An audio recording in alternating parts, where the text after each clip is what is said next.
Ayan. Attorney V, good morning po dyan sa Pilipinas. Thank you for your time. And ngayon po ay inaabangan kayo ng ating mga kababayan. Ayan, it's your time to shine. Good evening there to you. Good morning dito sa mga kababayan natin. And I don't know what to say. Ako'y ninenervyo sapagkat finally nagkaharap tayo. But I would also like to take this chance na pasalamatan ka, Maharlika, sa maraming bagay na ginawa mo para sa akin na hindi man tayo magkakilala. Ngayon lang tayo nagharap at sa maraming bisita mo dito in the past, I didn't even know na nandoon ka pala sa opisina dati, hindi man tayo nagkaharap. At ganun pa man, ako'y pinagtanggol mo. At sa maraming pagkakataon, sa maraming usaping, sa maraming bagay, at nais kong tanawing utang na loob yan.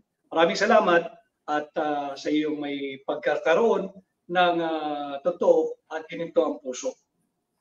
You're welcome, Attorney Vic. Actually, ginawa ko lang po yung tama at marami pa tayong pag-uusapan. Actually, magsisimula ako dun sa pagiging executive secretary mo dapat, pero gusto ko na munang mag-fast forward sa nangyari po sa Davao Rally. So, alam naman ng ating mga kababayan dun sa maisog rally na yon or hakbang ng mga maisog, ay nandoon kayo para tutulan yung tila bagang paglinlang sa mga taong bayan dito sa People's Initiative na ito.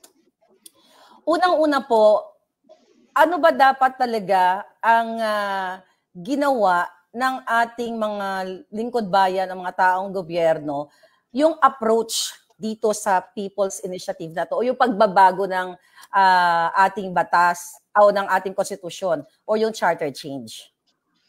Ayoko naman maging academic tayo sa iyong programa, Maharlika. Okay. At pag-usapan yung tatlong pamamaraan ng pagbabago, amendment o revision ng Constitution. Alam na ho ng sambayan ng Pilipino yan. Yung CONAS, yung Constitutional Convention, yung CONCON, at itong PI, yung People's Initiative. Dito tayo sa People's Initiative sapagkat ito yung inaabusong proseso ng mga taong nagsusulong ng huwad at peking People's Initiative. The reason why I was in Davao, because I am not for sale. Much like you and much like most of the Filipino people, not just the Davaoenos, we are not for sale. At sabi ko, nung ako'y naimbitahan doon, I didn't even know what to expect. I didn't even know that I will be asked to give my message or speak in front of the many people who attended. Hindi lang ho Davaoenos yun, yung Leaders Forum.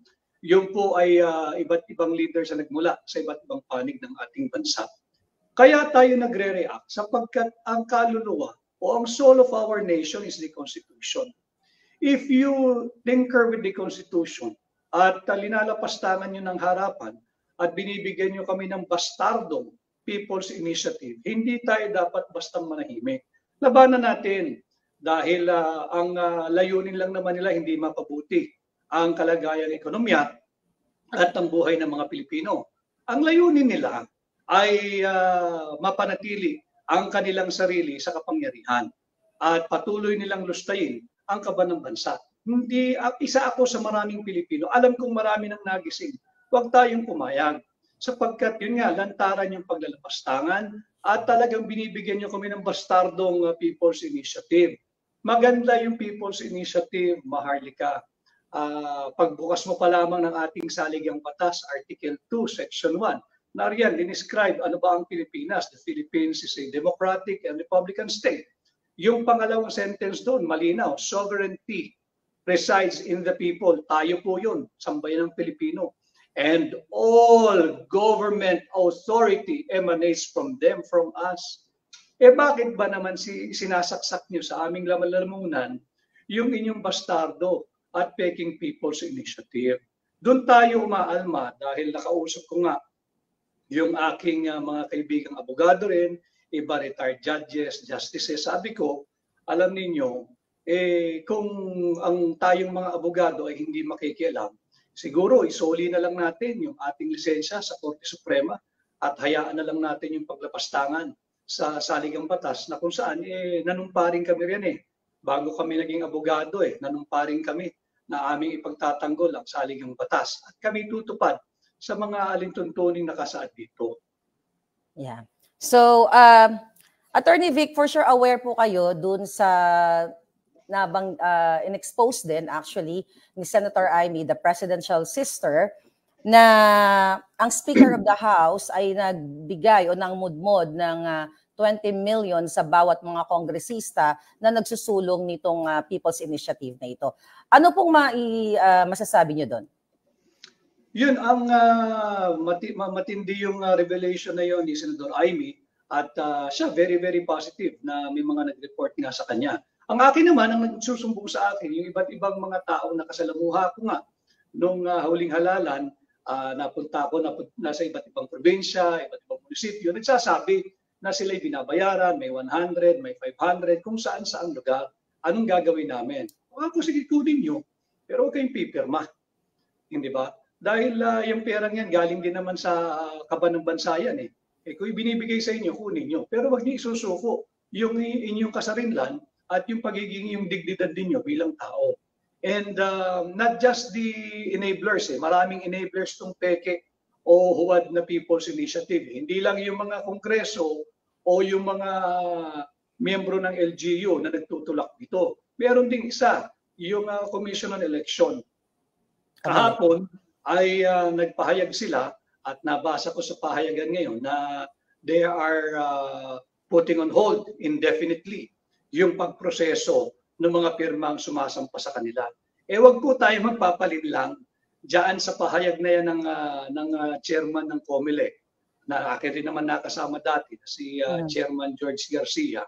Hindi ho kayo hero dahil pinatigil ninyo indefinitely, suspended indefinitely yung proseso nung pag-verify ng pirma. Ginagawa mo lang yung dapat ginawa mo nung simula pa lang.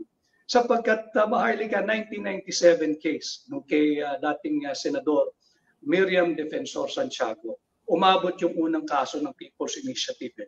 As early as 1997, the Supreme Court already enjoined the Commission on Election from entertaining any and all petition on initiative to amend or on amendments to the Constitution. At yung TRO na yan ay matagal nang naging permanente. Dapat nalalaman mo yan bilang pinuno ng COMELEC. Pero nagpagamit ka din pinoproseso mo pa yung mga pirma Pwede ka bang mag-determine ng totoong People's Initiative based on signatures? Malinaw din, Maharlika, doon sa naging decision ng Korte Suprema sa dalawang kaso, yung 1997 case nung kay dating Senadora Miriam Defensor Santiago at the most recent one, the 2006 case, kaibigan ko rin ito, yung petition naman ni Attorney Raul Lambino. Sinabi ng Korte Suprema na yung ginagamit ninyong batas, hindi yan yung batas na kumikilala sa initiative and referendum pagdating sa pag-amenda sa Constitution. Sinabi na ngang itigil ninyo sapagkat there is no enabling law.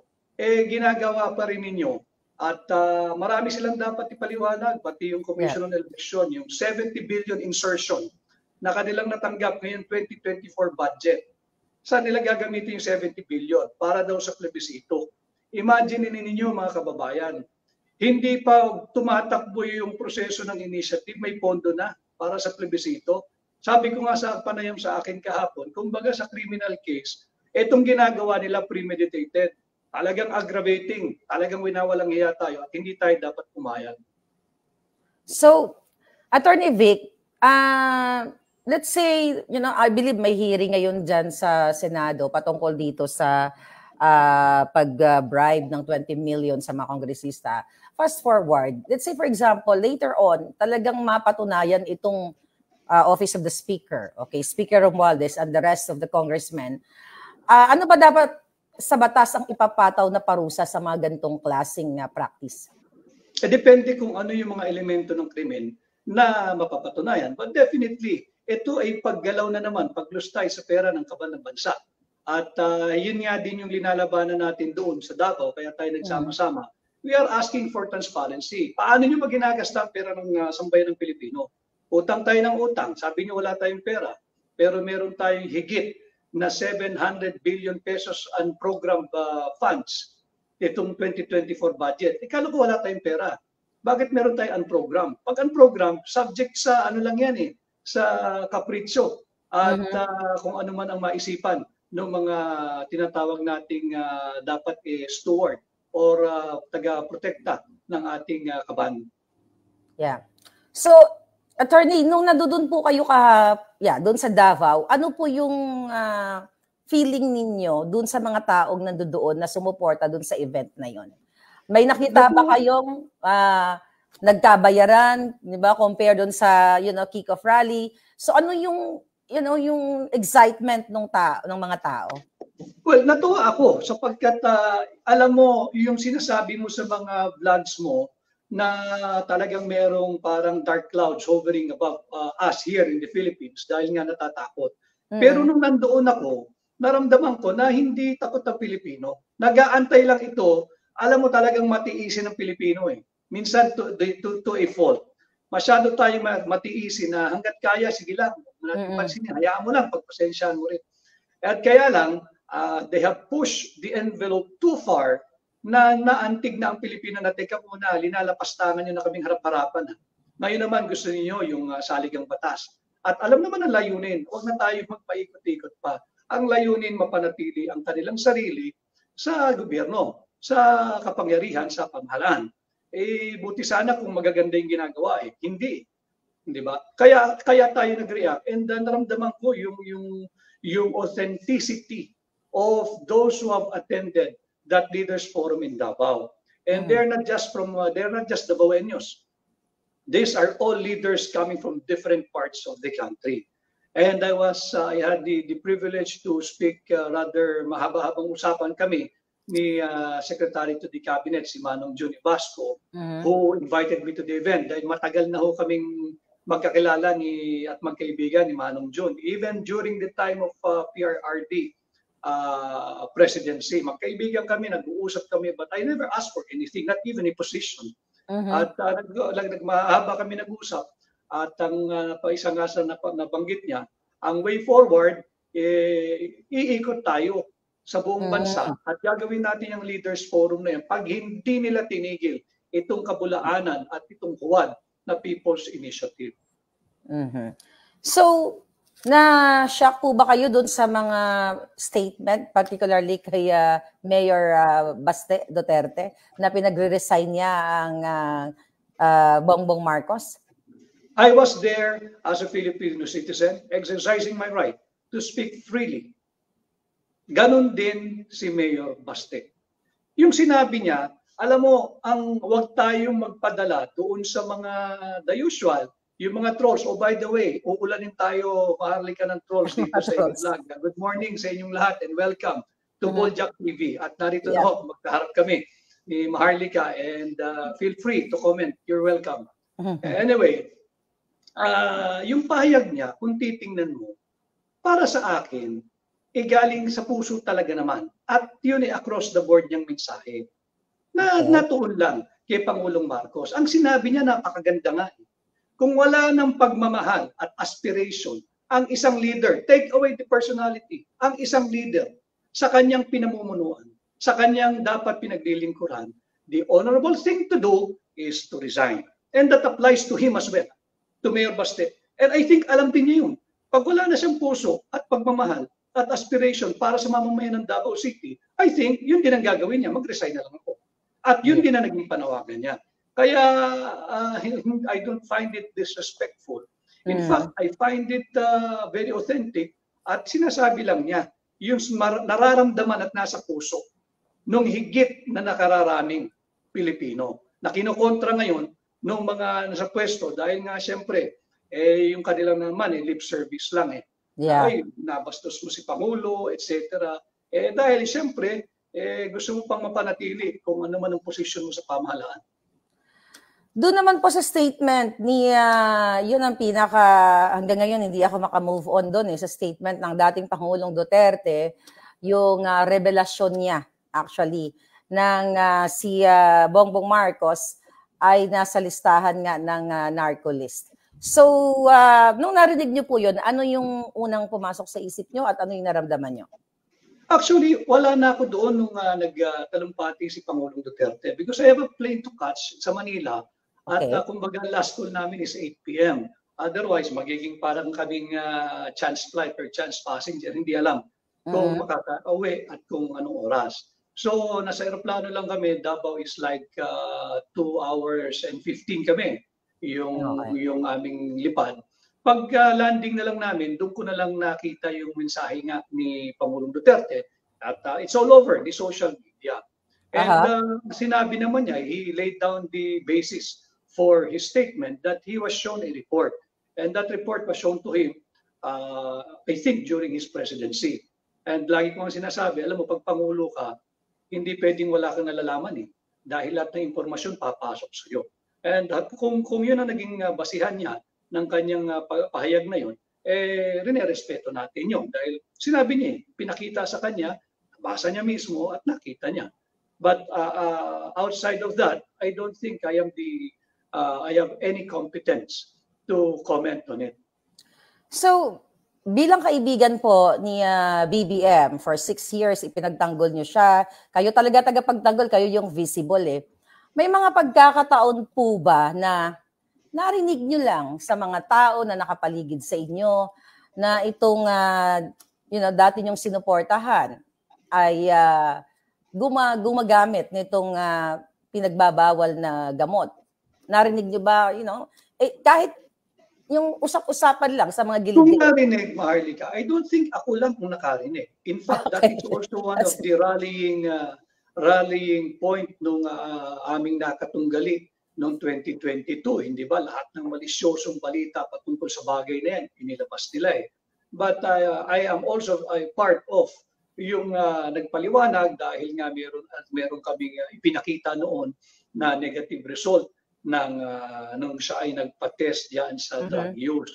So hanggang doon, kaya kong magkomento. But other than that, I don't think I am I am competent like most of us to comment on it, unless, of course, he or she or we may have been shown something, a document or a proof. But other than that, I think nasusubaybayan mo rin yung aking ibang interviews since then. Yes. Hindi talaga ako sumasagot sa isang bagay na wala akong kinalaman. Okay. Kasi marami pong mga nananawagan sa ating social media na parang challenge nila si Bongbong Marcos na magpa-test, magpa-drug test. Mayroon nagsasabi pa nga po is live or doon sa independent clinic or independent hospital na talagang walang bias. Would you encourage, that kind of thought sa presidente ngayon? Nagawin niya para ma-clear lang siya. Well, napakahirap talaga nung kalagayan ngayon ng Pangulo sapagkat dating Pangulo rin ang mismo nagsabi sa kanya at yung Pangulong yun yung kanyang pinalitan. So,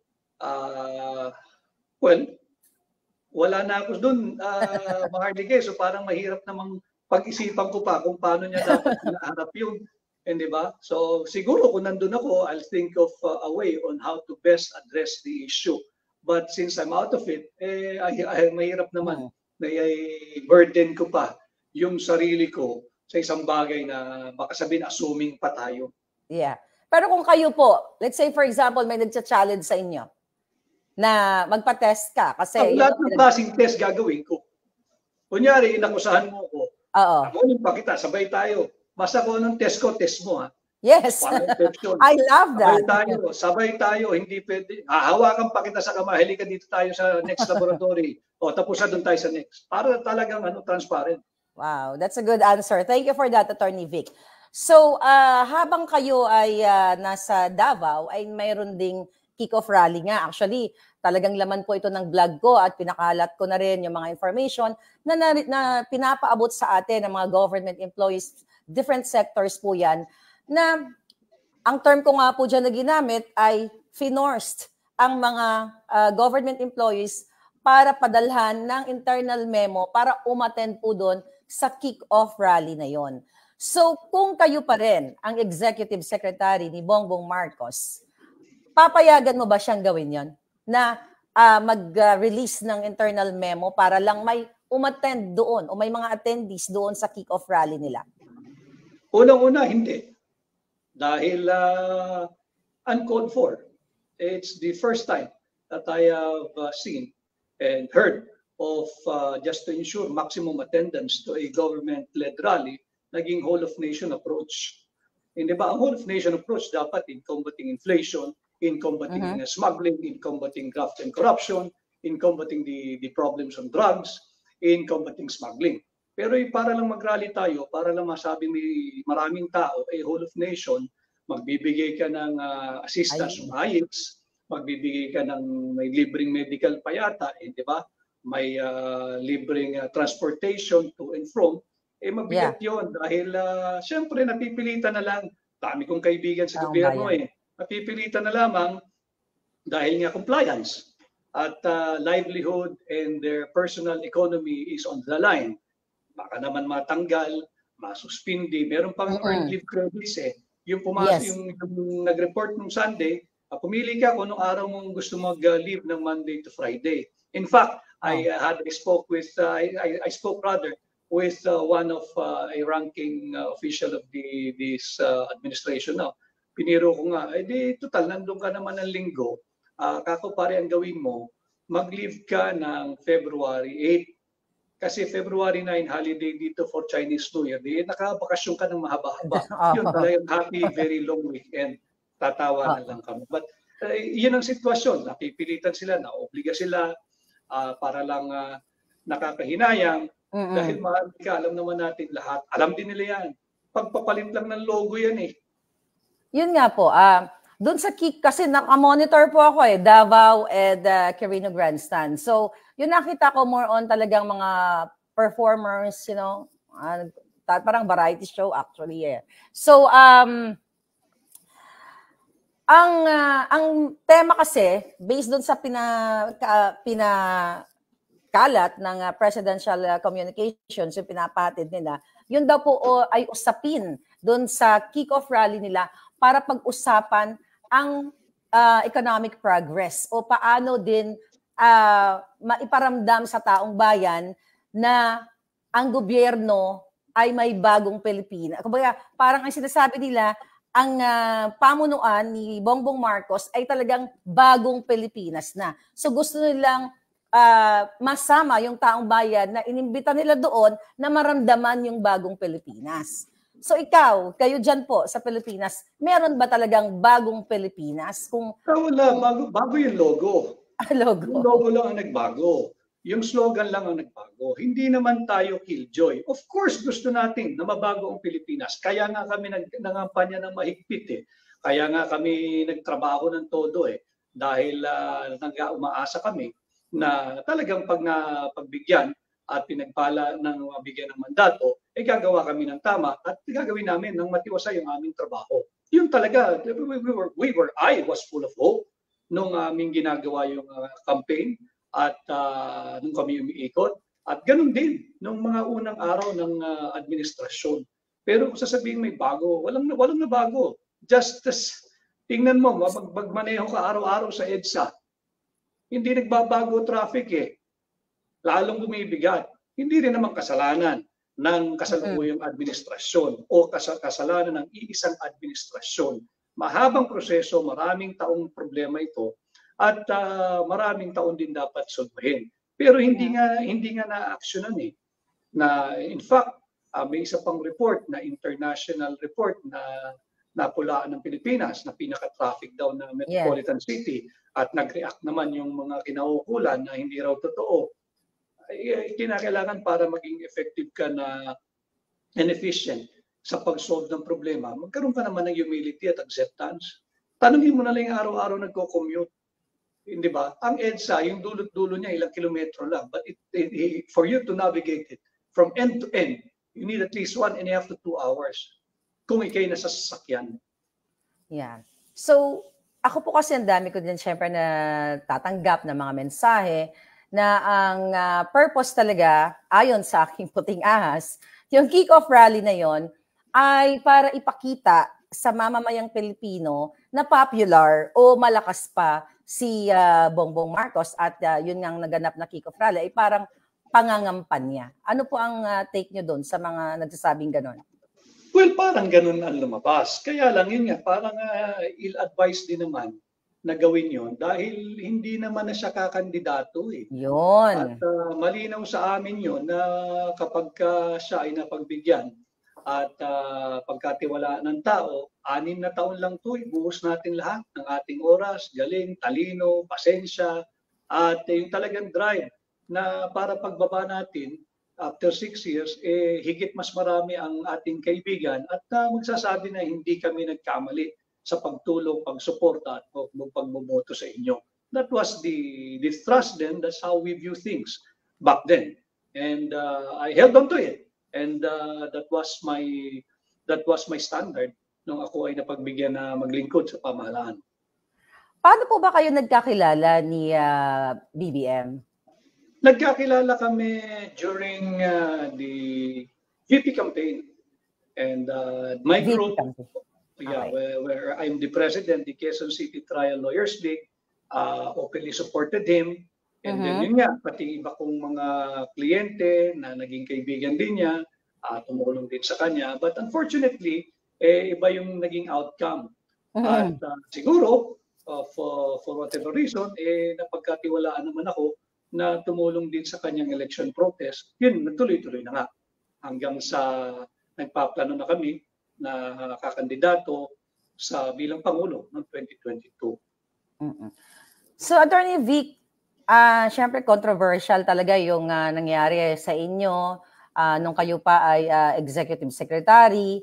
So, simula po ba nang umalis kayo sa, kay BBM o nilisan nyo ang kanyang administrasyon, nag-reach out po ba siya sa inyo or nag-ask man lang ng advice, or anything na tinawagan ba kayo o kinumusta kayo since you left? Ang huling usapan namin ay matagal na, September of 2022 pa. Because I left my office September 16 and napapag-usapan na rin kasi nga kahapon may panayam din sa akin yung isang lady report. So sinabi ko sa kanya, alam mo, huwag mo masyadong pinagpapatulan yung chismis na narinig mo. Sa inyong programa, live, sinabi ko sa kanya, hindi ako naalis, hindi ako tinanggal. Ako mismo umalis at ako nag-resign. At malinaw sa akin yan, malinaw sa kanya yan. Huling usapan namin, I think, nung bumalik siya from yung unang biyahe niya sa New York, yung sa UNGA, General Assembly, I think September 25 or 27, that was a Wednesday. I get a call na gusto nga raw ako makausap ng Pangulo. Although sabi naman niya, hindi, mag-uusap pa tayo pagbalik ko. Kasi ako sinabi ko rin naman nun, okay lang sa akin, hindi ako nagmamadali. Gusto ko rin magpahinga dahil Maharlika, alam naman, lahat na pati yung mga nandiyan pa sa gobyerno ngayon, nakasama namin, na ako lang ang hindi nagpahinga sa amin eh. Immediately after the campaign, kanya-kanya na silang scared na bakasyon. Okay lang yun. But I have, marami siyang inungto sa akin at marami kaming mga plan at gagawin. O sige kako, of course, hindi naman akong nanalo di ba? Kako boss, ikaw dapat magbakasyon. You deserve it dahil itong 6 years na to, wala na tayong bakasyon. Pupukpok tayo ng trabaho. So 25 or 27 of September, nag-usap kami. And okay naman yung usapan namin. Sabi ko, I'll just take my family to a vacation. I owe them big time. So sabi, sige, where will you go? Well, I intend to bring them to France. Sabi ko, saan doon? Maganda doon. Kako, saan pa? Di sa Disneyland. Napunta na namin yung Disneyland sa iba't ibang lugar. Doon na lang hindi. But nagbago yung plano namin. Dahil nga mahal eh. So sabi ko, dito na lang tayo sa Japan. So nag-Japan kami noong October ng pamilya ko. But that was the last nung September kami nag-usap. Other than that, wala akong tawag, wala akong message. And I don't wala naman sa akin 'yan. Alam ko yung pagiging busy na pag nandoon eh. At ganun talaga. You just have to extend all the courtesy na busy yung tao, etc., etc., etc. May reach out ba? Well, may mga nagsasabi na pinakakamusta tayo and I appreciate that. But hanggang doon lang yun, Marlica. Attorney Vic, kailangan kong magpaka-honest dito sa feeling ko right now. Ang tanong ko po sa inyo, may forces ba?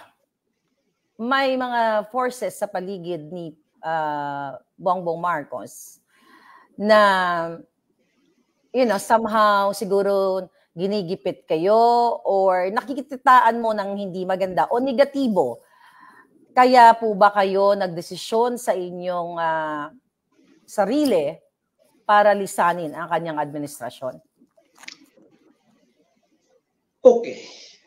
Atras natin ang 2022. Nung nanalo na, ako honestly, Marlica, I have always been honest sa aking mga panayam. Wala akong pag nanalo dapat ganito ako, ganyan ako, ganito. Wala. Okay ako kahit walang pwesto. At alam niya yun. For me, imaginein mo yung pinaka-bumuhian na personalidad na politikal sa bansa ay natulungan mong manalo. Yes. Hindi ba? That alone is a very, very big accomplishment and is a testament on the quality of work and efficiency that you have rendered and exhibited. Para sa akin, hindi mayabang pero may level of contentment lang naman ng mga tao. Siguro yung sa akin, happy na ako sa gano'n. Parang, and kasi kasali na ako sa kasaysayan. Bahagi na ako ng kasaysayan. Yeah. At what is there to prove na kapag panalo ka ng isang pangulo at ang mga abogado, hindi kahit itanggi nila yan. Lahat ng abogado nangangarap na one day makapunta sila sa canvassing, sa national canvassing at makapagproklama ng kanilang kaibigan o kliyente bilang Pangulo ng Pilipinas. Nakuha ko na rin yun eh. So I'm all set to go back to my private practice. But ay nararamdaman ko ang tiwala ni Pangulong Marcos sa akin. No? Sabi hindi, dito tayo, pinaghirapan natin ito. So nagtuloy-tuloy kami. But even before that, madami na yung mga biglang feeling close. At very close na hindi mo naman nakita. Wala naman yon, kasali sa gobyerno yon eh. Yeah. At part ng governance, part ng politics. Ang akin lamang, siguro naramdaman nila na hindi ako yung typical na kaya nilang itulak-tulakin dahil ang dami kong beses hinindihan ko sino-sino riyan eh. Opo. Ang panantayan ko, Maharlika, sabi ko sa kanya ito in one of our many lunches during the time that I was there. Dahil pag nagla-lunch yan, happy naman ako dahil papatawag ako niyan. Kilala mo rin yun. Ngayon, Yusek na, si Yusek Cha. Pinatatawag ko kayo ni PBBM, dito rin po kayo mag-lunch. And I also take that opportunity na ito ho yung mga nangyari today, this morning. Ito po yung corruption, ito po yung ganyan. The usual. And openly, nakakapag-usap kami. Ganun naman talaga eh. Ang relasyon dapat ng Pangulo at ng Executive Secretary, regardless of who is the President and who is the Executive Secretary, kailangan very open dahil you're running the governance and the country. So marami ako nakitang ganun, marami rin ako nahindihan at naramdaman ko na may tulak. Sabi ko ang daming nagka-counterflow, Maharlika eh. Hindi yun yung direksyon na tinahak natin. Kasama ka doon nung kampanya. Wala naman tayong mga big names sa kasama noon eh. Hindi ba? Ang kasama natin, yung ordinaryong Pilipino, yung Grab driver, yung angkas driver, yung taxi driver, yung mga sundalo, yung waiter, yung vendor, yung jeepney driver, yung maliliit. Yun ang bulto ng boto ni Pangulong Marcos. At sabi ko sa sarili ko, hindi pwede. Itong mga ito, yung mga feeling close, feeling siga, at nagsisiga-sigaan, na entitled, kaya kong hindihan yung mga yun. Yung intriga nila, kaya ko yun, kasali yun eh. Hindi ba? Yung mura nila sa pag nakatalikod ako, kaya ko yung ang hindi ko lang kakayanin. Pag ang sumusumbat na sa akin ay yung 31 milyong Pilipinong nakumpinsi. And I think, hindi rin naman may tatanggi na naging malaking bahagi ako ng pangungumbinsin yan. Na nagtiwala at nagbigay ng kanilang pag-asa. Hindi ko kaya yon. Why? Alam din ito ni Pangulong Marcos, kaya nga nananawagan ako kahapon pa eh. Patigilin nito magulong politiko eh. Sa kanilang vested interest. Alam niya, ang lagi kong tinitingnan yung aking tatlong anak, Maliliit pa yung mga anak ko, Marlica eh. At ang akin, sabi ko nga, ang the best legacy really for me, pagkatapos namin ng 6 na taon, darating yung panahon, hindi ko na panahon panahon na ng mga bata, maglalakihan yan, darating sila sa pinagdaanan natin, maghahanap ng kanilang sariling identity, trabaho, at they will find their own fortune, they'll find their own wealth, they will have, eventually, they will have their own lives. Ang parang, ang na-envision ko noon, pag yung anak ko nag-a-apply na sa trabaho at usual interview, o iba, yung isa ko gusto raw maging doktor o kung ano man, sino ang ama mo? Si Vic Rodriguez. Si Vic Rodriguez, yung dating ES. Anong ina-apply nitong trabaho? Mababa yan. Bigay mo rito yung pinakamataas na available position. Magugulat ang bata. Bakit to ganon? No. Nagsilbi ng marangal ang ama mo. At sigurado ako maayos ka rin. Dahil nakita namin sa ama mo. That's the legacy that nais kong makuha. At sabi ko, siguro kung yun ang panantayan ko, hindi ako mayaman, pero nasa komportabling pamumuhay ako. Hindi rin ako nasisilaw sa pera dahil siguro pinalaki ako ng gano'n ng magulang ko na hindi ko makalimutan yung sinabi niya that we are not made rich by what is in our pocket. We are made rich by what is in our hearts. Basta pure ang puso mo, tuloy mo lang at darating lahat yan. So, Attorney Vic, kailan mo nalaman na gagawin ka ni PBBM na magiging executive secretary niya? Pagbalik niya nung nagbakasyon si BBM noong May. Pagbalik niya, nag-meeting kami. Ilan lang kami. And immediately he said, okay, raisa tayo. And he looked at me and said, Vic, you'll be the ES. Kako, boss, kung if I have your trust and confidence, kako, no, you be my ES. Continue running my office the way you've run the campaign in my office. For me, iba yun di ba? Yeah. Yung Pangulong halal na ang nagsasabi sa iyo at boto ng kanyang kumpiyansa at pagtiwala yon. So ako naman, kako, okay, lalo kong pahalagahan ang tiwalang yan. Kasi sabi ko nga lagi, the usual, yung mga nag-iintriga, nung walang-wala nga kami, nagkasubukan Wala namang nasilaw sa amin Diba? Napatunayan mo na, nanalo na Diba? Yung 6 na to, hindi naman tayo magre-re-elect. Diba? Just mind your own governance. Kalimutan na natin yung politika ng ibang tao. Let them do what you did. Nag-intay ka nga kakubos ng 35, 36 years Why can't they? And you were subjected to many things. Diba? Both printable and unprintable. He endured it. Kinaya niya bakit naman yung iba gusto parang bine-baby babalikatin mo. Bahala kayo sa buhay niyo. So, yun na nga po, na magkasama kayo, naging executive secretary ka, ano yung pinaka nagtatak sa isipan ninyo na sinabi sa inyo ni BBM na maganda para gawin sa Pilipinas, sa mamamayang Pilipino? Ako lagi ko lang binabalikan yung aming pinag-uusapan nung wala naman kaming kasama. Hindi ba kahit nung pandemic lockdown, meeting kami, 2, 3 lang kami. Yung palagi very open. At ang direksyon talaga, magsilbi ng maayos, gawin yung matiwasay na trabaho, magsilbi ng tapat, and prove to the people na talagang you deserve to be given the mandate when the time comes at pag tayo ay pinagpala. Pinagpala naman, nanalo. Ang laki nga ng boto.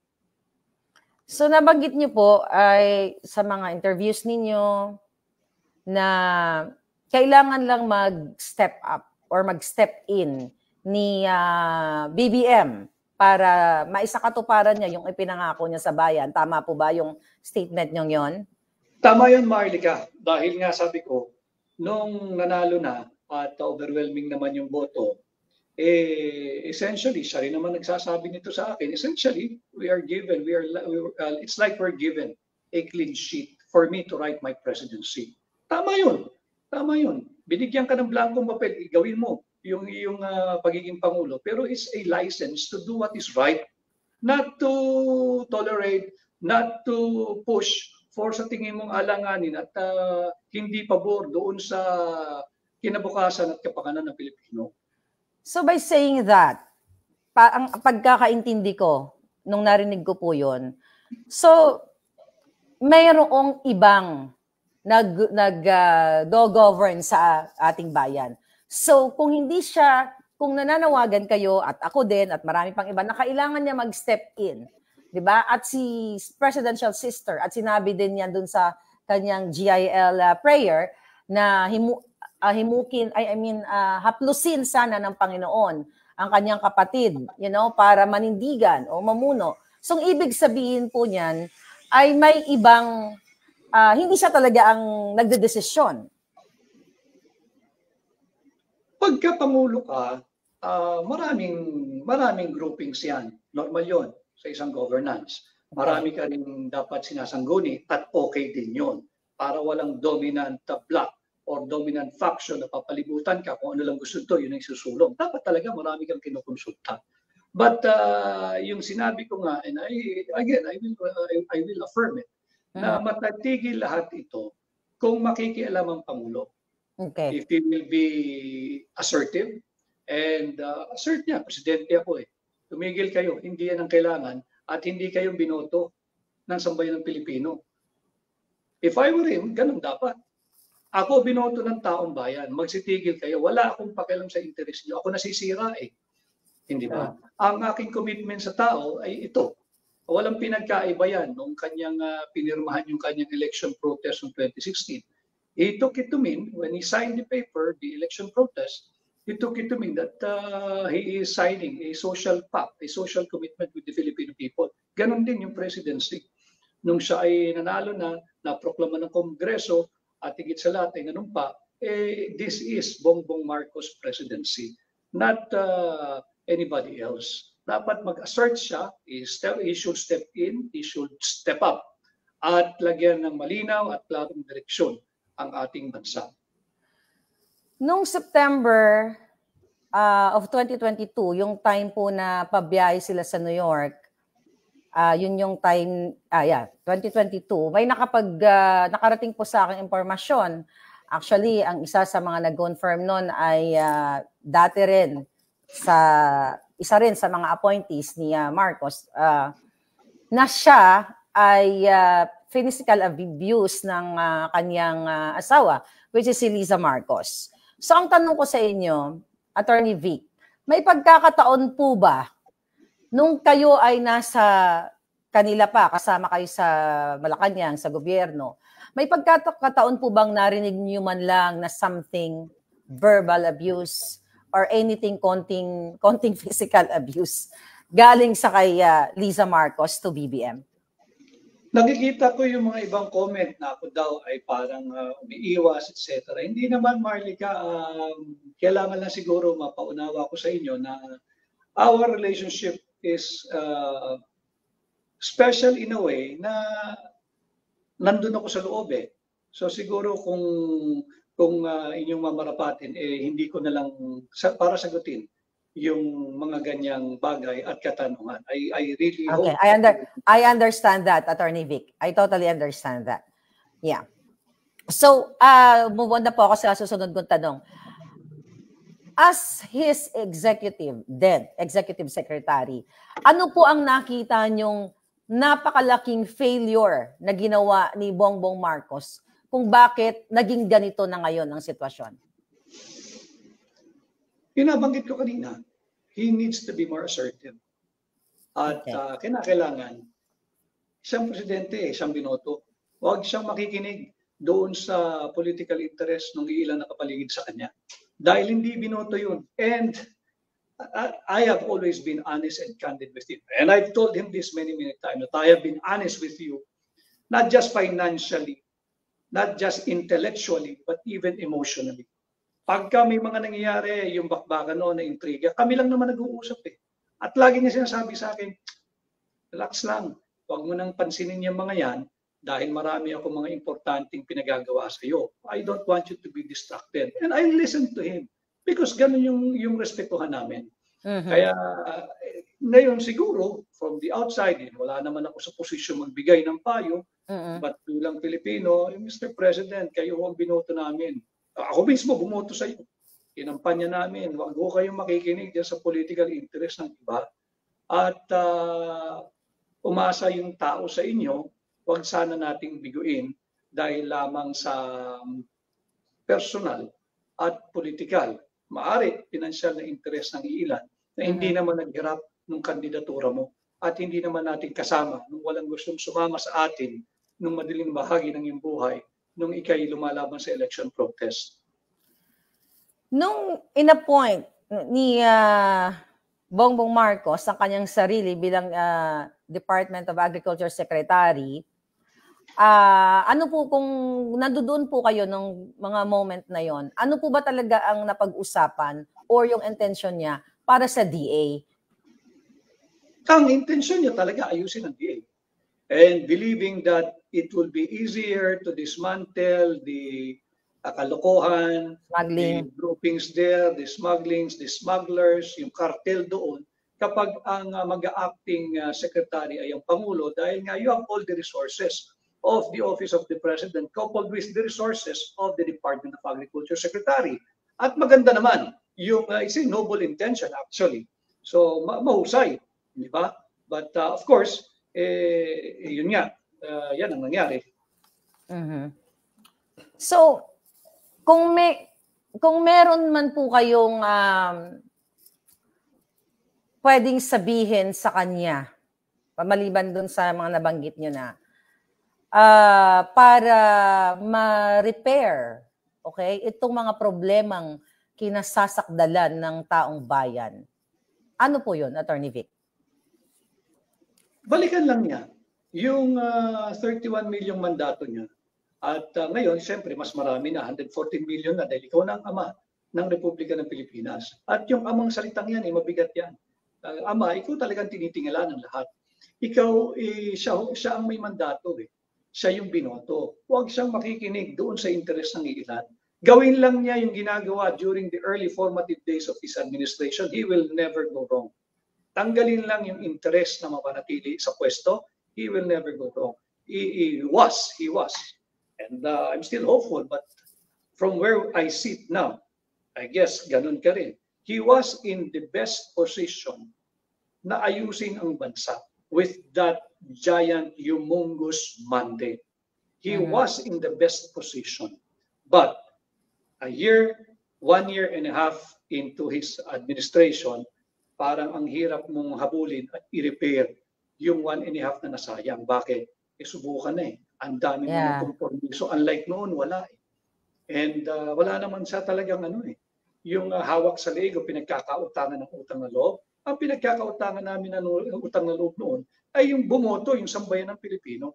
At there's no denying, naglalabasan talagang tao kahit saan kami magpunta Kaya nakikita ko yun. Even before the start of the official campaign. Yun lang ang balikan niya, yung mga gunitang yun, yung mga alaalang yun, yung mga maliliit na tao na tumulong sa kanya, gumagastos ang sarili nilang pera because back then, he was the ultimate representation of somebody na makakapagpabago at magbibigay ng maraming oportunidad sa Pilipinas at Pilipino. Yun lang ang balikan niya, nalalaban sa korupsyon, di ba? At sayang. So doon po sa selection ng mga appointments, during your time with Bongbong Marcos, siya ba talaga ang nagdedesisyon in your own capacity na nakita mo? Siya ba talaga ang nagdedesisyon sa mga appointees? O may mga pagkakataon na kailangan siyang i-push ng kanyang may bahay para paboran si ganito, si ganyan? Well, kung kami magkasama, yung final decision ay bibigay ko sa kanya mga papel na nasala na. It's really up to him. Nung early days. Nung kayo. When I was still there, and essentially as a gatekeeper, and probably that's also the reason why I suddenly found myself into the center of everything. Pero wala akong pinagsisihan because I stood my ground, Marlica Di ba? Ang daming mga intriga, chismis. Natatawa na lang ako, pati yung mga kilalang kolumnista, sabi ko, pwede ka pala talaga magsulat. Napapalabas yung totoo, pero naniniwala ka, totoo yung sinusulat mo. Pati broadcaster, pati newscaster, pati lahat. Ay ko, okay, but I guess, kasali yun eh. Hindi ba? Ulitin ko, hindi naman ako iyakin, hindi nga ako nag-react nun eh. Sige lang, kasali yun eh. Hindi ba? In every government, and in every governance, may ganon. Ang kasama mo na lang lagi diyan, pagtulog mo, yung sarili mo, yung konsensya mo, ginawa mo ba yan o hindi? Kung hindi mo ginagawa, sabi, masarap matulog, pagod na pagod ka, naghihilig ka pa. So, well, isa ako po sa nagtanggol sa inyo, nagpasalamat kayo kanina, dahil ako mismo actually napadalhan ng mga material, okay? Mga article na gawa-gawa para sirain po kayo. Even though I don't know you, nakikita ko lang kayo na tagapagtanggol ni BBM. So, I chose not to be part of these people na sumira sa inyo. Kaya nga siguro right now, magkaharap tayo ngayon. Kung babalik-balikan po natin yung mga binato sa inyo ng mga taong alam ko na may personal knowledge ako na inutusan sila para sirain kayo, napatawad yun na po ba sila? Napatawad ko sila. Unang-una, hindi ko naman sila dinamdam eh. Okay. Dahil natatawa ako sa mga aligasyon nila. Yung you project yourself to be intellectual, pero yung allegation mo talaga namang pangbangketa. And if I may just narrate, siguro, kwentuhan lang naman din. Yeah. One of our lunch, President BBM was not interested in what I was about to say then. Sabi, no, they don't mean anything to me. No, I know, but you just have to listen because I know, recurring ito, lumalabas ito sa mga small groups mo, sa lahat, etc. Regarding yung aking daw offshore bank accounts. Yes. No, they don't mean a thing to me. I don't believe any of those. I know. Kaya akin lang, hindi ako nagsusumbong. Never ako nagsumbong sa iyo, Kako. Not even once. Kwentuhan lang natin over lunch. Kwentuhan kami. Kako, alam mo, boss, yung sinasabi nilang Swiss account, ako pangarap ko yan. Di natawa siya, nangisi siya. Bakit? Well, pardon me for my ignorance, but my understanding, my simple understanding, pag sinabing si ganito ay may Swiss account, made na yan. Ayos na yan. Sa buhay niya, maluwag na yan. At nakakasiguro yung mga anak niya na, okay kami sa buhay. Ako wala pa ako noon, pero pangarap ko yan. Pangarap ko yan. At yung ina-allegation nila na meron akong 70 pa, 69 or more than. Kaya ako boss. Lahat ng ito, tinitingnan ko yung kanilang fake intelligence report na confidential, secret. Nangyari lahat yan during the time na may lockdown, na may pandemic. Kaya ako simple yan eh. Kung sana sila ay naging patas lang, punta ka lang ng Bureau of Immigration. Pahingi nga ng record nitong Vic Rodriguez ni ES na ito. Kailan ito umalis ng bansa? Ang muling alis ko ng bansa, Mahardika, I think, December of 2019. 2019. Ang allegation nila, nung time na ako ay ES na. Okay. So 2022, palagay mo ng 21, hindi ako lumabas ng bansa. Mula sa 2019 hanggang muli akong umalis noong October of 2022. Di na mahalaga yan, kwentuhan na lang. Kasi nga, hanggang ngayon, lumalabas pa rin. Lumalabas pa rin, oo. Hindi pakita nila kung saan ako nagpunta. Kung meron akong record na lumabas ako ng bansa, show me a record that I left the country, nagpunta ako ng Europa, tumawid ako sa Swiss account na sinasabi nyo, meron pa raw akong account sa Dubai. Di pa ako napunta ng Dubai kaya nga pumayag ako doon sa imbitasyon ng kliyente ko na doon na tayo New Year noong 2022. Kaya ako, alam mo, New Year kaya ako sa amin sa pamilya ka na. You've gone you have gone through a lot of things this year. You deserve it. Sagot ko, bring your family. Kaibigan ko yung kliyente ko yun. Ako, sige. So, doon kami nag-New Year. Ito pala, Dubai. Ako, boss. Sabi niya, yung kliyente ko. Pagka kinulang ka, may pera ako rito. Remember, may account daw ako rito. Tawanan lang kami. So, ganun, ang dami ka raw account. Sabi ko, just show me kung ano, di ba? Bigay mo sa akin ano yung account number, bigay mo sa akin anong bansa, anong bangko, and then pakita mo, i-confront mo sa akin, ito, meron ka dito, aminin mo, hindi, ganun lang naman. Wala pa na kwento eh. Pero, pinick up yan. Obvious naman na demolition, ang ano lang, yung mga akala ko respetado na at mararangal na broadcaster, hindi na sisilaw sa pananalapi. Pero ganun din pala. Kaya lang, hindi ko na sinagot, Marika, they don't deserve my time, they don't deserve my energy. And besides, I said, you really think na ipagtanggol ko nga yung isang taong pinakamumuhian politically sa Pilipinas, sarili ko, hindi ko kaya ipagtanggol. Yes. I just have a choice. And I opted to use my choice not to mind them. Doon, lalo sila nagagalit. Na hindi tayo pinapansin, nagpapapansin. Ang dami rin. Boss, kausapin ko si ganito, aregluhin natin. Kaya kung aregluhin, paano? Bibigyan ng ganito. Bakit ko bibigyan? Wala akong pagkakautang sa mga yan. Wala katotohanan mo sila bumira. Pabirahin mo ng pabirahin ka magsawa. That was my stand. And I think until now, yun ang stand ko. Yeah, Attorney Vic, actually nadamay ako dun dahil pinagbibintangan nila, nabayaran nyo daw ako. Sabi ko, Diyos ko. Ngayon lang tayo nagkita. I know, sabi ko. Again, I would like to thank you for what you did. For what you have done for me, for defending me, kahit ako'y total stranger. And I was telling my family, I really was intending to go to the US and purposely look for you. At magpasalamat. Punta po kayo dito para magkapagkape tayo. Unang-una, marinig ko, mache-check din na yan. Hindi ako kasi mapa-US eh. Napunta ako riyan isang beses pa lang yata. Isang beses pa lang. Isang beses pa lang. At ang sinadya ko lang talaga, Disneyland. Para sa mga bata. Sabi ko sa misis ko nun, kaya isang beses lang sa punta tayo riyan. Para naman growing up, malalaki na sila, gusto niyo magpunta, kayo na lang. Hindi ako fan ng ng punta-puntang US eh. Para lang may picture sa album na kasama ko tatay ko growing up, dinala ko sa ganito. Yun lang ang akin.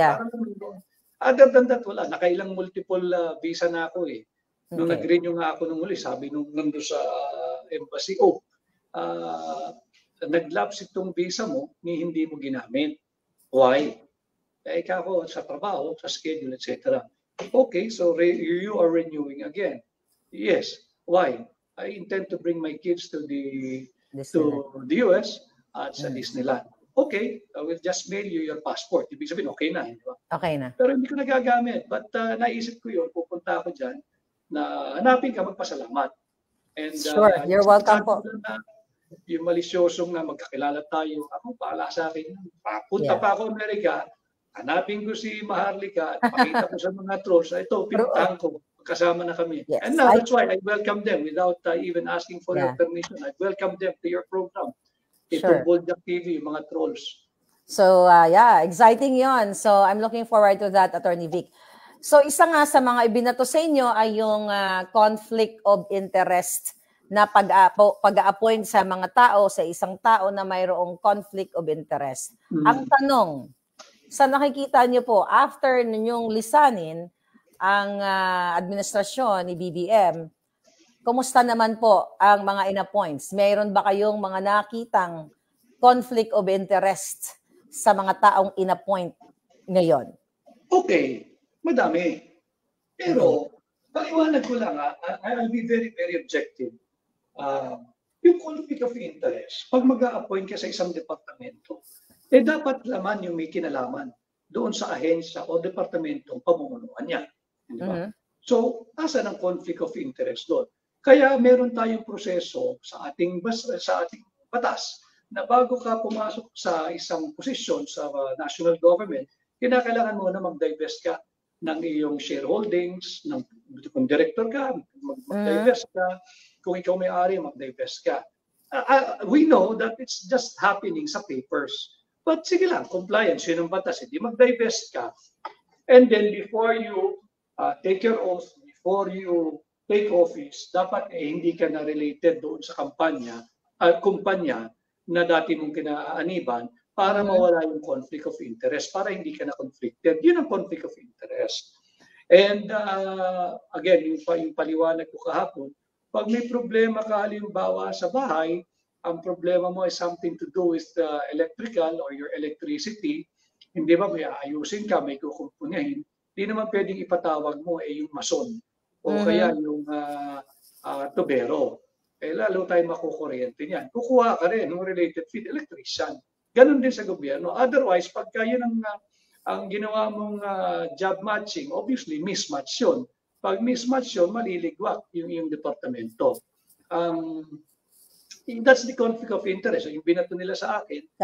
He has since, naging magkaibigan na kami nito nung unang inisyo sa akin, si Ginoong Chet Pastrana.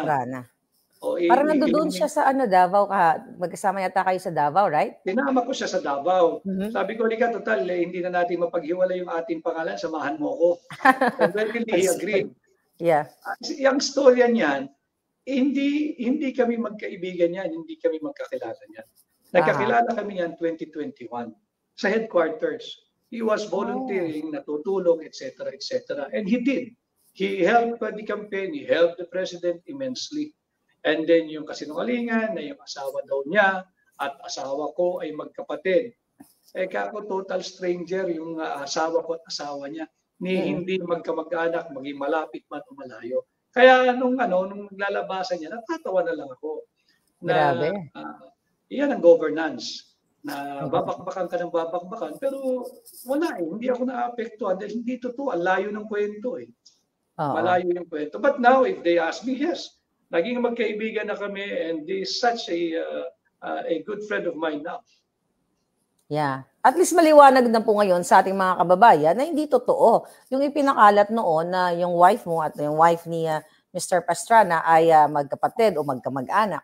So, yeah, maliwanag yan mga kababayan. So, Attorney Vic, dito sa ICC naman, yun na nga, nakapasok na sa Pilipinas. Actually, isa po ito sa mga expose ko na December pa lang ay nasa ang ICC o yung mga repertoire ng ICC ay nasa Pilipinas para imbestigahan ang war on drugs ni Pangulong Duterte nung siya ay Pangulo pa at sinama si Inday Sara. So, sa tingin niyo po ba, ito ay, alam ko na may statement na kayo dito na hindi dapat tayo panghimasukan ng ating soberenya. Pero sa tingin niyo po ba, may elemento ito na personal? When I say personal, pinipersonal ang mga Duterte para gantihan for whatever.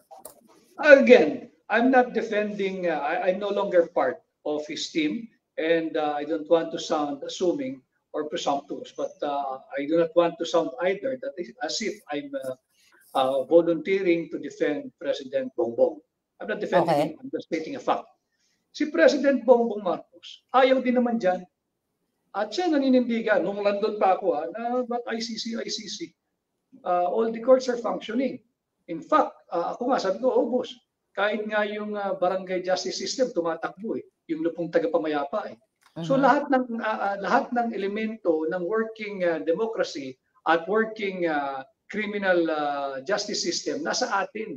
Hindi dapat makikialam yung ICC na yan. But meron nga kasi, alam mo, ang politics at ang politika ay napakagandang salita, napakagandang siyensa o disiplina yan na maharlika Ang sumisira lang talaga yung mga salbaing politiko na nagtutulak ng kanilang agenda. ICC. Ang ICC is meant to pressure the Dutertes. And isinama na nila si VP Inday Sara doon daw sa gaganaping investigasyon. Kasi nga, merong iilan na sa kahigpitan siguro ng pangangailangang matupad ng kanyang ambisyon. Wala namang problema ang mga harap at mag-ambisyon. Huwag ka lang maging mapanira. So dahil siguro nakikita nila na hindi ito basta-basta matitinag at mahirap talunin sa halalan, gawa natin ng paraan, gibain natin. Dahil ako bilang isang tagahanga ng politika, strategist, analyst, or what have you, lagi ako natatanong, sa 2028, sino sa tingin mo ang malakas? Akin simple lang, Maharlika Ang pinakamalakas yung may 32 milyong boto. Sino yun? VP Inday. Hindi dahil ako ikaanib ni Inday, hindi.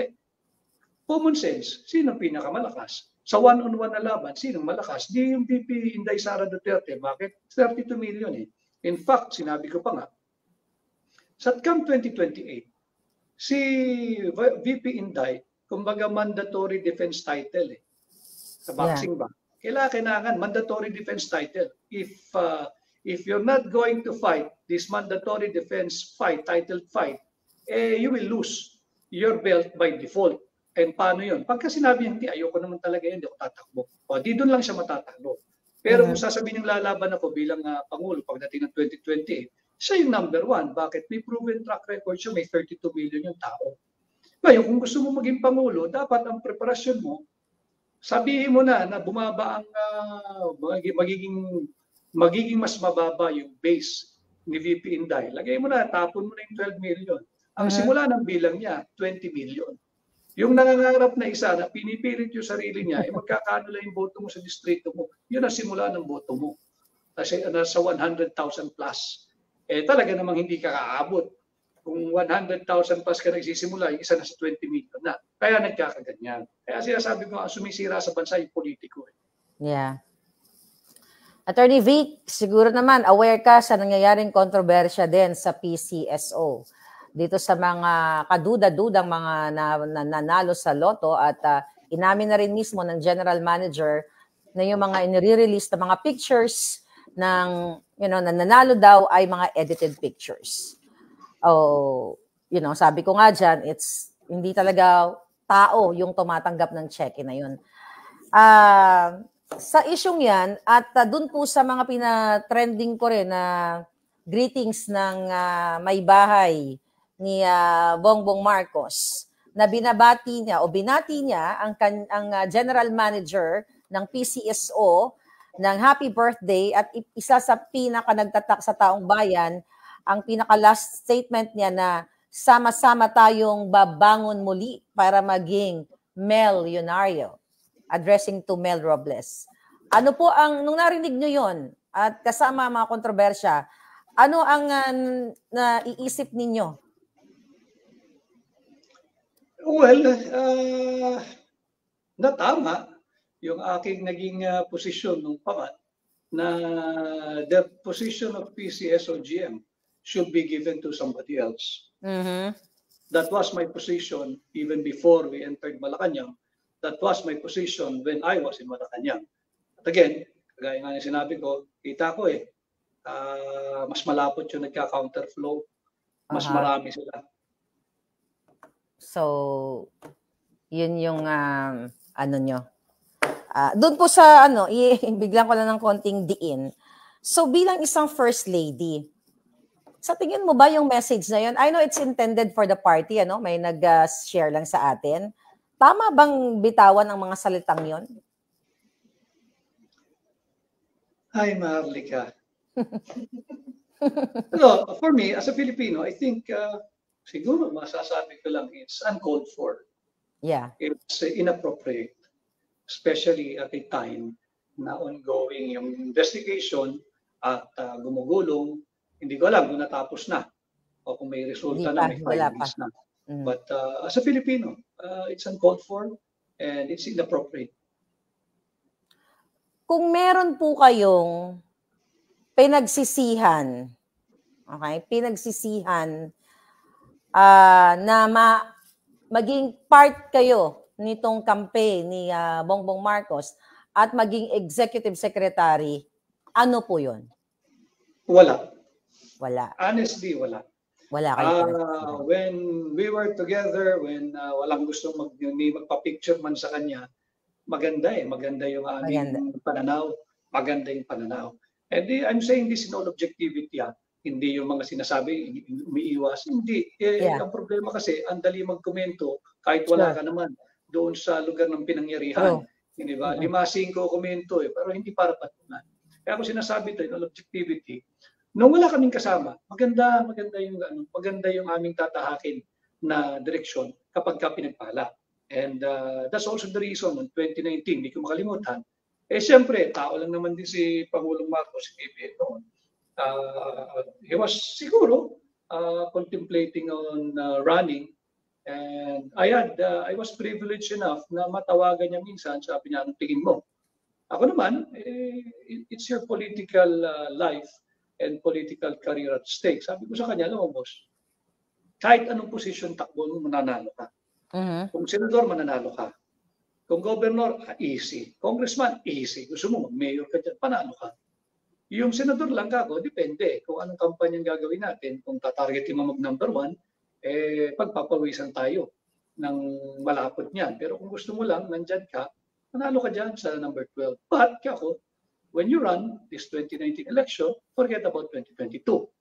And he said, why? If I win, can I not run? You can run, but you will not win. And he said, why? Remember, I've been telling the people, when you signed that election protest that we have filed before the Supreme Court, you took it to mean as a social commitment, a social pact with the Filipino people, that you're going to look for each and every individual vote or votes na sadyang minala para lang mag-ibang resulta. Ako sasabihin ng tao, ginamit mo lang sila, ginamit mo lang natin sila. And I think, siguro, kinig, hindi nag-file. Kaya noong 2022, ako'y confident, ma-appreciate siya ng tao. At siguro bilang pagtanaw, hindi na ng utang na loob. Siguro pagtanong at pagkilala sa ginawa niya, boboto siya at mananalo bilang Pangulo. Kaya pati nung may dugtong ko lang, na pati yung sa SONA nga, kako hindi na naman narinig yung sa Smartmatic. Yes. Ikalaban niya yan eh. Mapunta nga ako dun eh. Lagi niyan sinasabi. Pero sige, that's I think, for another day, for another topic, and probably with another guest. Yes. Ang expertise na yan ay si Glenn Xiong. Yeah. Opo. Actually, Attorney Vic, ang lungkot, no? Kasi I feel, right now at this moment talking to you, pinag-uusapan natin yung nakaraan, sobrang saya-saya ng campaign, tapos eto lang pala yung pinaghihirapan natin. Masasabi mo bang nabudol ang taong bayan? Sa nangyayari, tila, sapagkat ito ay total opposite ng mga pinangarap nung wala pa. Hindi ba? Nung nangangarap pa lang, you're aspiring to become the president, to become the leader of the country, ito gagawin natin. At I don't have to elaborate. It's all there in social media. All one has to do is to do some research, topic, etc. Nandyan yung presidential interview sa DZRH, nandoon. Andun lahat ng magagandang nasabi. Nandyan yung interview with CNN Philippines. Nandyan yung interview. Si Ruth Caballata nag-interview ng CNN. Nandyan yung interview kay Cheryl Cosing ng TV5. Nandun lahat ng magagandang sinabi. At ako naniniwala, the messaging then was very, very authentic. And the people can feel the sincerity, and the people can feel that the heart, there's heart in the message na talagang itong direksyong tatahakin. Kaya naman, sumagot ang tao eh. Rumisponde eh, di ba? Ang dami. Hanip yung crowd kahit saan ka magpunta. Sa motorcade pa lang eh. Iba pa yung nandoon sa rally. So, yun sana ang balikan ni Pangulong Bongbong Marcos kung may pagkakataon siyang gunitain kung ano yung pinagdaanan na mga pagsubok at ano rin yung mga pinagdaanan at binigay mong pananalita noong kampanya para maalala niya na nga pala may commitment ako sa sambayan ng Pilipino.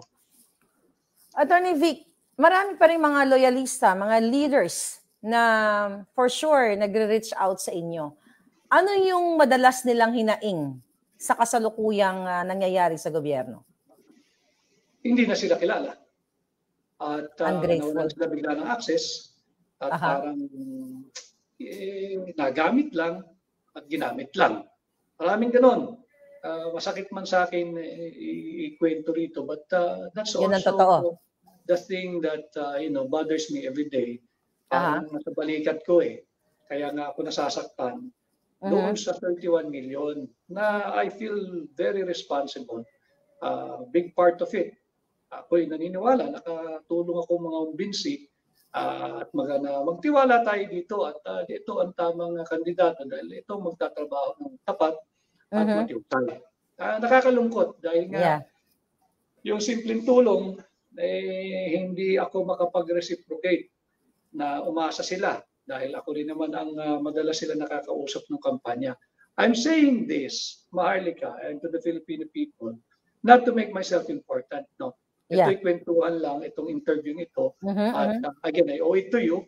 We started your vlog with yung People's Initiative in yung Davao, and hindi may iwasang pag-usapan ito dahil hindi talaga ako nagsalita noong mga panahon na yon. And yung iba nagko-comment, alam mo, madali mag-comment bakit daw ako ngayon lang nagsasalita. I tell you this. Pag-exit ko noong Setyembre, nagbakasyon muna ako. Wala akong gustong gawin kundi to make up time with my family. I have to make up with them. Habang bakasyon, alis, etc., etc., etc. And December, doon nga kami through the generosity of my client who is from Cebu, sabi niya, doon tayo mag-New Year sa Dubai, doon sa, okay, sama ako, etc. And then, noong January 3 of 2023, lumisan na yung aking ina. So, ako naman napaka-respeto ko sa aking nanay. Mahal ko yun At mahal ko nun. Paborito ko nun Hindi ako pwedeng, ayoko ng kahit anong balitaktakan. Hindi ko alam Siguro lahat tayo may pamamaraan on how we deal our own griefs. Di ba? So ako, siguro ito yung my way of grieving. Ayoko magsalita. Ayoko matamlay, matabang lahat. And respeto na lang din. Tapusin ko lang yung 1 year. Magbabanglok sa mo na diba? Wala akong interest na pagsatsatan dyan. Basta't matamlay. Kaya nga sabi ko, iba pala pagka nawala yung nanay. Iba yung tatay. Iba rin yung nanay. So anyway, so yun yung dahilan. Kaya ako tumahimik. Except, may sinabihan akong taga-Malacanang noon. Bumisita naman ng wake ng nanay ko. O kako sabihan mo yung mga, sorry for the term, pasabihan mo yung mga gago sa paligid nyo But every time kakaskasin nila yung pangalan ko, sasagot ako. Ang aking kortesiya ay hanggang KBBM lang. Walang freeloader, walang aangkas, walang sasakay. Anybody na gagamitin ako para lang pag matuwa sa kanila yung mga powers that be now in Malacanang, para makakuha ng appointment, papanatang ko sila ako. Ready ako ron. Pero hindi ako magsisimula. Every time na may kakaskas ng pangalan ko para mapansin, para makakuha ng appointment. Because that was the instinct to do then, Maharlika. Magsalita ka against Vic Rodriguez, baka mabigyan ka ng pwesto. Yun ang uso Ako, sakay ko yun Pangarap mo yan. Sige, kung makakatulong ako dahil sa paggamit mo sa pangalan ko, sige na lang din. Pero nung namatay na yung nanay ko, tama na. Kinabihan ko ito. Ako pagka yan, ginamit niyo pangalan ko, lalaban ako. At magiging maingay at marumito. Ang kortesiya ko hanggang kay PBBM lang. Dahil yun ang kaibigan ko. Lahat na nakapaligid na umaangkas, huwag nilang, don't try to draw goodwill from something that you do not have from the beginning. Hindi ba? Umaangkas ka lang Papansin ka dahil qualified ka. Hindi dahil binanatan mo ko nang wala akong ginagawa. Actually, yan ang bata ko na nahimik. Okay. So maliwanag na yan, mga palangga, mga kababayan. At naiintindihan po namin kayo, Attorney Vic. Actually ngayon, napakalinaw, yung mga question ko sa aking isipan at halos nasagot niyo pong lahat. Kung may nakalimutan man ako, siguro sa susunod na interview. Ito na lang po, ano yung pinakamahalagang natutunan ninyo nung kayo ay naging magkaibigan at kayo ay naging executive secretary ni Bongbong Marcos? Yung pagbibigay halaga sa taong nakasama mo nang ikay walang-wala pa. Hindi naman walang-wala. Yung sa pangarap mo. Natandaan ko tuloy ngayon, yung tanong mong yan, meron kaming teacher noong high school sa physics, 4th year subject yan. Terror yun. Si Ms. Pedregosa. I'm sure maraming nanonood na Clarician from Claret School ako ng Quezon City. Kilala yun. Magaling yun. Matalino yun si Ms. Pedregosa, physics. Wala akong natutunan. Graduating na, mahirap eh. Hindi naman ako scholarly, Maharlika eh. I know I'm good in some aspects of life, but I never regarded myself as scholarly. Kahit nung law school ako, alam ng mga kaklase ko, alam ko lang kaya ko ipasa yan. Pero hindi ako yung driven na kailangan number one. Wala ako, kailangan ko lang to get that sheet of paper called diploma para makapag-bar exam ako at makapasa ako. And I'll take it from there. Yun lang ang aking mission noon. Hindi yung kailangan na this, there. Wala akong ganun. Hindi ako scholarly. Itong teacher ko ito, ganun din. Wala akong natutunan sa physics. Hindi, nakakayamang aminin. Pero mahirap talaga. Tsaka wala pa na may mga anak ko nasa eskwela pa. Okay. So, hindi niya maririnig. Wala akong natutunan sa physics.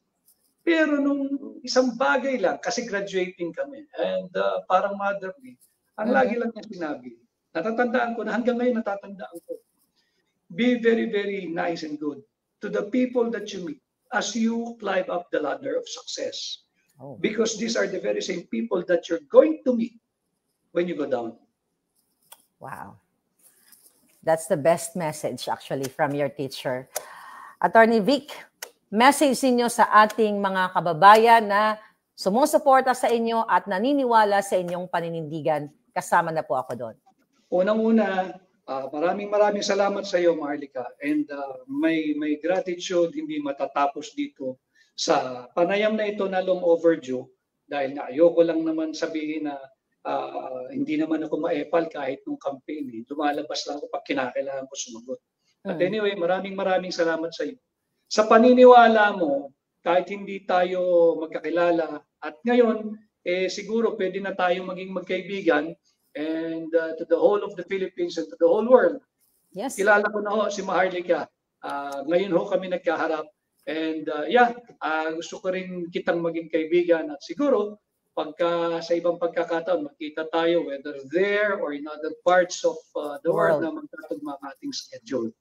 At sa ating naman mga kababayan, wag ho tayong mapagod sa pagmamahal sa ating inang bayan. Wala tayong choice eh. Tayo'y Pilipino, pinanganak tayong Pilipino, mamamatay tayong Pilipino.